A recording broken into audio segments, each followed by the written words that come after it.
Vamos a hablar acerca del Sefer Yetzirah. El Sefer Yetzirah se le atribuye a Abraham Avinu, a nuestro patriarca, al patriarca de Israel. Es un libro muy conocido en la Cábala. Han habido muchas interpretaciones acerca del libro del Sefer Yetzirah. Los comentaristas más tempranos trataron de interpretarlo como un tratado filosófico, pero en la forma de pensar judía no se maneja mucho esta idea de hacer tratados filosóficos o de hacer reflexiones sobre la vida. Se trata de cumplir los mandamientos de Dios. En otro sentido, se trata de que lo que pensemos, digamos y hagamos vaya en armonía, y no tanto de únicamente meditar sobre cosas de la vida, sino que esa meditación, esa reflexión, la meditación judía, la meditación cabalística, se relaciona más con la reflexión. Y esta reflexión con conceptos de la Torah. Entonces dice que los comentaristas más tempranos trataron de interpretar el Yetzirah como un tratado filosófico, pero sus esfuerzos fueron aún más allá de considerarlo un tratado filosófico. También se encontraron con que no era conveniente tener al Sefer Yetzirah en el mismo sistema del Zohar, del Sagrado Libro del Zohar, o de cabalistas más tardíos. El Sefer Yetzirah tiene una estructura diferente.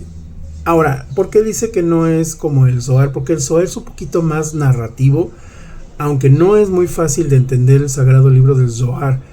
Se necesita para entender el Zohar conocer y amar la forma de pensar judía, no hebrea, judía, de los rabinos judíos. Es una forma de pensar muy singular. Y entonces a partir de ahí se puede comenzar a entender el libro del Zohar con la ayuda de los maestros judíos. Una persona solita se va a confundir estudiando el libro del Zohar, porque le va a traer todo su conocimiento del mundo y con eso ya se malogró el estudio del Zohar. El Sefer Yetzirah es igual, o sea, todo lo que se estudie con respecto a la Kabbalah auténtica tiene que ser basada en el conocimiento judío. Quizá usted no es judío, pero tiene que conocer, es necesario conocer la forma de pensar judía.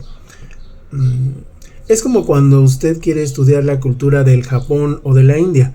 Aunque usted no sea japonés o de la India, empieza a conocer cómo es el mundo, cómo se ve el mundo, cuál es la cosmogonía de un japonés o de un hindú o una persona de la India, para entonces decir, es que ellos ven el mundo de esta manera. Y es por eso que usted ya puede estudiar y comprender más su forma de pensar. Pero usted no va a estudiar, o sería erróneo, estudiar la cultura japonesa desde la cultura mexicana, o la cultura japonesa desde la cultura norteamericana. Es totalmente diferente, ¿verdad? Pues lo mismo ocurre con el pensamiento judío y sus libros.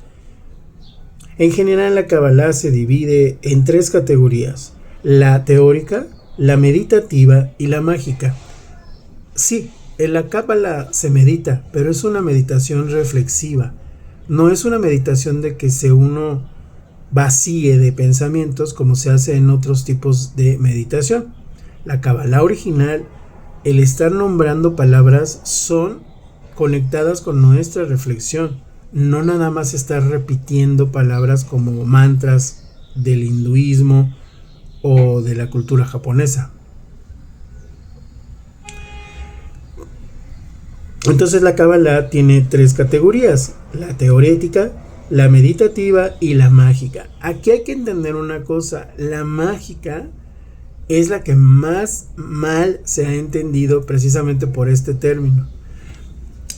Es que lo místico y lo mágico rozan mucho, una aproximación del estudio de la Kabbalah que pues tiene que ver con lo espiritual y con el poder modificar al mundo, modificar cosas del mundo. Es cierto que incluso vemos en la palabra, en la Biblia, en la Torá, que muchas cosas varones del Eterno modificaron. Está el ejemplo, por ejemplo, valga la redundancia, perdón por la redundancia, de Yehoshua, Josué, quien le dice al sol que se calle. En otras palabras, que se quedara quieto, por así decirlo, en toda la traslación del universo. Imagínense todo lo que implicó para que el pueblo de Israel exterminara a sus enemigos que tanto daño le habían hecho. Ajá. Aquí les he comentado que entra un estudio muy interesante acerca de la rotación de la tierra y todo eso, porque en la Biblia leemos que Josué le dijo al sol que se detuviese, pero en realidad no le dijo que se detuviese, le dijo que dejara de cantar, porque lo que se está moviendo alrededor del sol es la tierra, no el sol, pero el sol también se está moviendo en el universo. Bueno, ahí es donde se interpretó o se le llamó lo mágico de la Kabbalah, pero lo mágico de la Kabbalah en realidad no tiene nada que ver, no tendría nada que ver con como nosotros en el mundo entendemos lo mágico, que en un santiamén cambiamos las cosas a voluntad, que con solo decir unas palabras. Fíjense que incluso de la Kabbalah surgió lo de abracadabra. Abracadabra, ya hablaremos de esa palabra, viene de la Kabbalah y viene de un pensamiento judío, nada más que se le interpretó en cuestión de que con decir yo unas palabras, repite estas palabras y tendrás prosperidad y tendrás dinero y tendrás el otro. Eso no es, porque en la Kabbalah hay una conjunción y nuevamente afianzada en la Torá. Y lo que ocurre en pues lo más conocido, no la mayoría, sino lo más conocido de la Kabbalah en las redes sociales sobre todo, es una Kabbalah que no adora a Dios, o sea, que no está conectada con la Biblia, que usan la Biblia para hacer toda la interpretación cabalística, pero no le están dando su lugar a la Biblia de que se haga veneración a Dios, que se adore a Dios.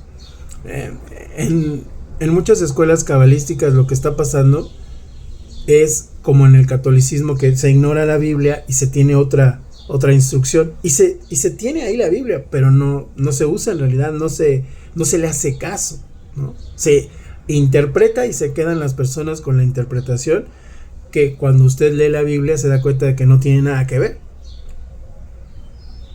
Lo mismo pasa con las escuelas cabalísticas. Pueden tener una vestimenta como de magos, pueden tener una vestimenta normal, pueden tener una vestimenta como judía, como si fueran rabinos judíos, se pueden poner kipá, o se pueden poner una cobertura más orientalista, más arabesca si se quiere por la región, pero no hay adoración a Dios. Se hacen los rezos pero no hay adoración a Dios, o sea, simplemente se está haciendo mecánicamente cosas, ¿no? Eso es alejado de la Torah. Esta sería una de las primeras cápsulas. Estamos aquí haciendo una probita en el video. Si les gustó este tema del Sefer Yetzirah, lo vamos a hacer allá con todo detalle en un en vivo también, y constantemente en su canal. Muchas gracias por sus likes, gracias por suscribirse. Shalom.